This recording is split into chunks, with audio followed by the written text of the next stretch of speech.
Ni siku nyingine tena tunakutana hapa Gift Online TV. Klabu ya FC Lupopo kutoka nchini DRC Congo inatarajiwa kutua nchini Tanzania muda wowote kuanzia sasa kwa ajili ya kuweka kambi ya kujiandaa na msimu mpya wa mashindano ya 26-27, huku ikiwa kwenye hatua za mwisho za kukamilisha mpango wa kucheza na Simba kwenye tamasha la Simba Day. Taarifa za ndani kutoka vyanzo vya kuaminika zinaeleza kuwa viongozi wa pande zote mbili wamekuwa kwenye mazungumzo ya kina kwa siku kadhaa na mambo yanakwenda vizuri. Makubaliano hayo yanatarajiwa kukamilika rasmi hivi karibuni ili kufanya Lupopo kuwa mpinzani mkuu wa Simba katika tamasha hilo linalosubiriwa kwa hamu tarehe 8 Agosti 26.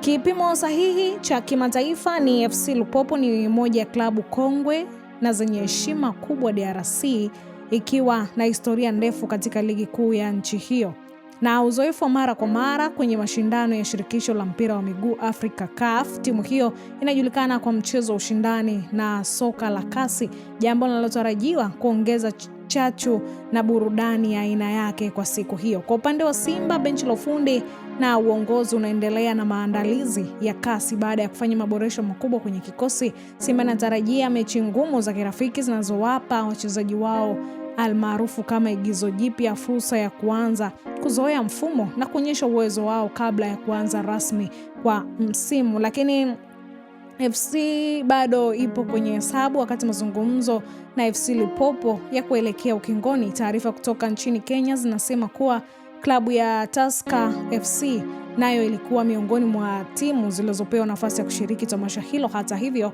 kasi ya mazungumzo na FC Lupopo ndiyo inaonekana kuwa chachu mkondo wa haraka zaidi na inatarajiwa kutangazwa rasmi muda wowote. Endapo taratibu zote zitakamilika, mashabiki wa Msimbazi watapata fursa ya kushuhudia kikosi chao kipya kikimenyana na miamba hiyo ya Kongo, ikiwa ni kipimo tosha kabla ya kuanza kwa safari ya kuwania mataji ya ndani na kimataifa kwa msimu huu. Usiache kusubscribe, kushare, kulike pamoja na kucomment ili uzidi kupata mengi mazuri zaidi kutoka hapa Gift Online TV.